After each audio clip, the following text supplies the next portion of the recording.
Lydia from Lydia's Hair Rehab. Rehab meaning to restore or to rehabilitate, and that is exactly the purpose of my platform.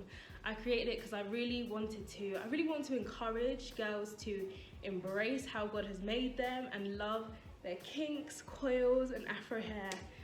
Yeah. Okay, so let's get into these questions that you have for me.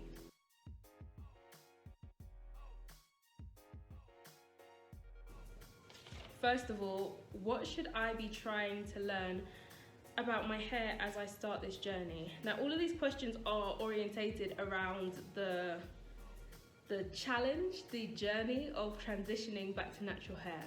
And this first question, I love it because it acknowledges that there is something to be learned, especially at this beginning stage of the journey. And for me, I remember personally, at the beginning, it's quite challenging when you're working with two textures of hair.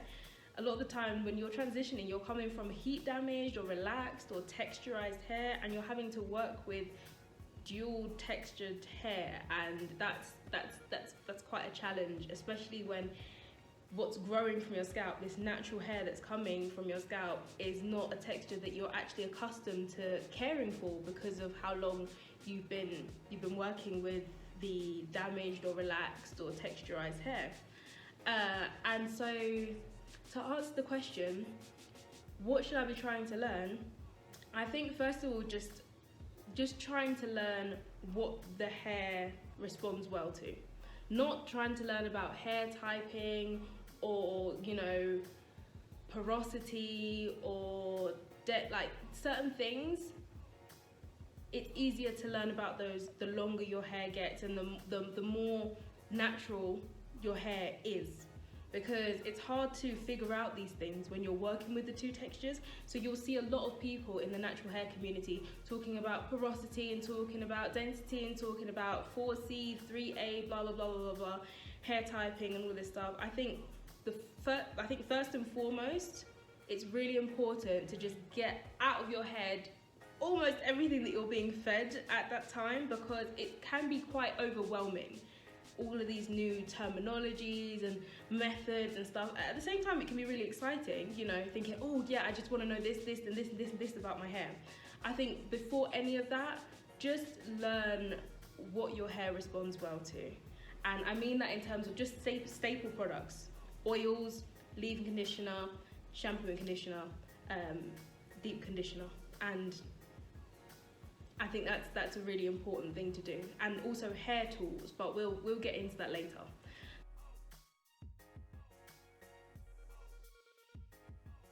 Two, what challenges will I face if I transition back to my natural hair? So I kind of addressed one of those challenges just now when I mentioned this dual textured hair. One of the challenges with this dual textured hair is having to protect it and having to maintain it.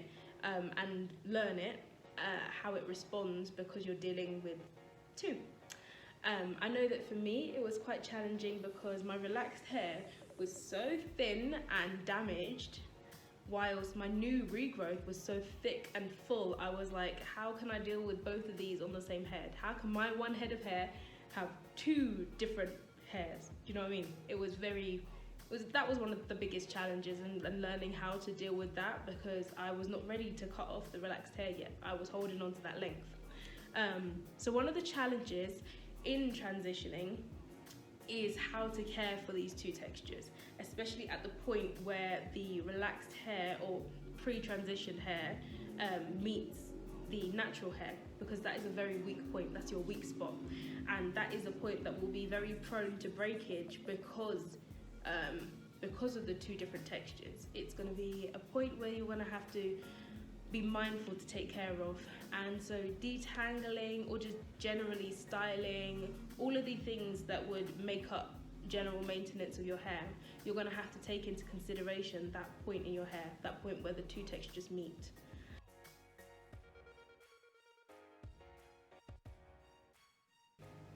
The third question is, what products would you recommend for someone who is transitioning?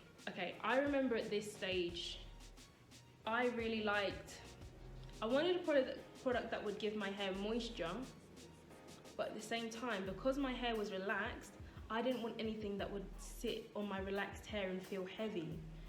And that was quite challenging, because how am I meant to nourish my natural hair and not overcoat my relaxed hair at the same time? Like, it wasn't easy. So I found that I actually really liked products that didn't have water as the first ingredient, surprisingly. So they were like pink hair lotion, something that coated my hair, both textures, but didn't leave my relaxed ends feeling too weighed down. Now that's what worked for me personally. You might find that an oil might work for you best, or a leave-in conditioner, or a styling gel, or something else. But I'd say above everything, at this stage of beginning to transition, I would look for a leave-in conditioner that suits you. My personal favourite at the beginning of my hair journey was the Cantu Shea Butter leave-in conditioner, because I felt like that nourished my hair without making it feel too weighed down.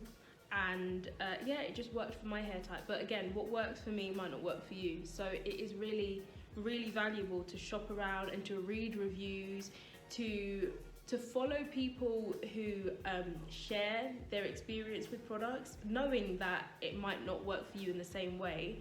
Like, always bear that in mind. But it's really important to shop around, look around, in order to search for what will work best for you. Yeah, it can be a lot of cash loss in the beginning, I'm not gonna lie. I bought a lot of products trying to find what worked for me. But when I did, wow, my hair responded great. My hair responded so well to it, and I didn't look.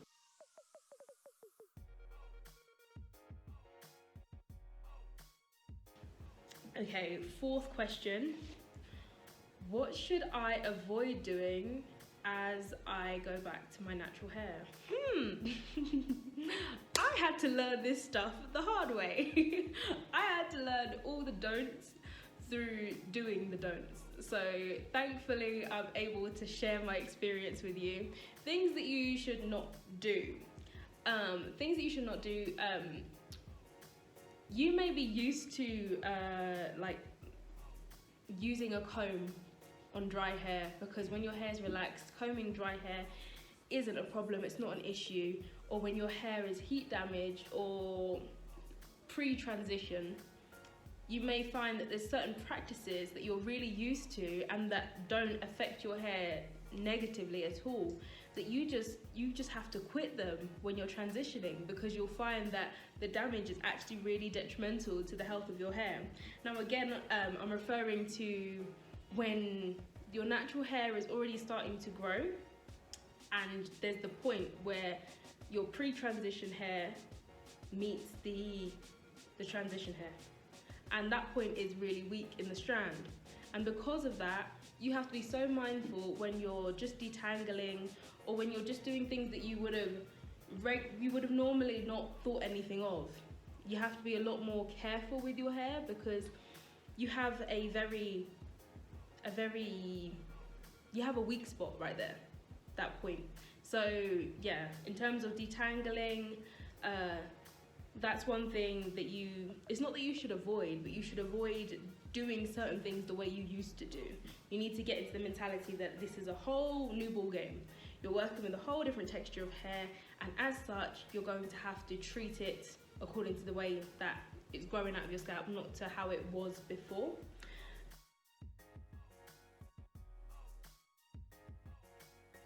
Do I need to avoid heat at all costs, even blow drying? No. No, you don't have to. You don't have to. Everything in moderation. There's some naturals who might tell you, yeah, heat is the enemy, heat is not your friend, heat is going to completely ruin your hair, especially while you're transitioning. If you're natural, you don't need heat. Wrong. Like, I'd say that's wrong. You don't have to completely avoid heat at all costs, even blow drying. There's actually nothing wrong with blow drying. It's just that you want to do these things in moderation. You don't want to cause heat damage, and if you're transitioning to natural hair, then you might not even have the desire to be blow drying all the time. Yes, in some cases, for some people, they find their hair a lot easier to manage. Their natural hair is a lot easier to manage when it's blow dried, because it's in a stretched state. But if you're on a process of learning your hair and you really want to know how to care for it in its natural state, then blow drying is counterproductive.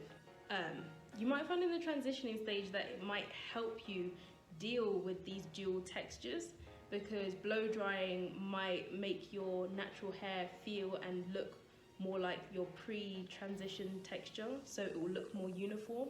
That's completely understandable, and for that reason I would say if that's the case for you, then there's nothing wrong with blow drying. My only thing that I would recommend above anything else is that you use heat protection. You use a heat protectant, just invest in a good one, and also that you try to do it as little as possible. Don't do it often. If you can make it a thing that you do maybe once every 2 weeks, maybe even less frequent, then that would be ideal, because the idea is not to apply heat on the hair, but to nourish it and care for it back to its natural state until you've transitioned from this pre-transition texture. So you don't have to avoid heat at all costs, but I would recommend limiting it as much as you can. And as for straightening your hair with heat, using the flat iron, using straighteners, generally speaking, I just say no. Just don't do it. Just don't do it. Because it would be really painful. The worst thing would be for you to be nourishing and caring for this natural regrowth, this lovely little afro, these lovely little curls that you're starting to see, and then just completely fry them. Like, you don't want to do that, because once they're fried, once the heat damage is there, it's not something that you can reverse. So it's just not worth it. And you're wanting to care for and learn these curls, this new texture that's growing from your scalp, so that would be counterproductive. I would say no to straighteners. Blow drying every now and then. I don't see anything wrong with that. So hi guys, thanks for watching part 1. Stay tuned for part 2 and make sure that you're following the main hookup for more. See ya!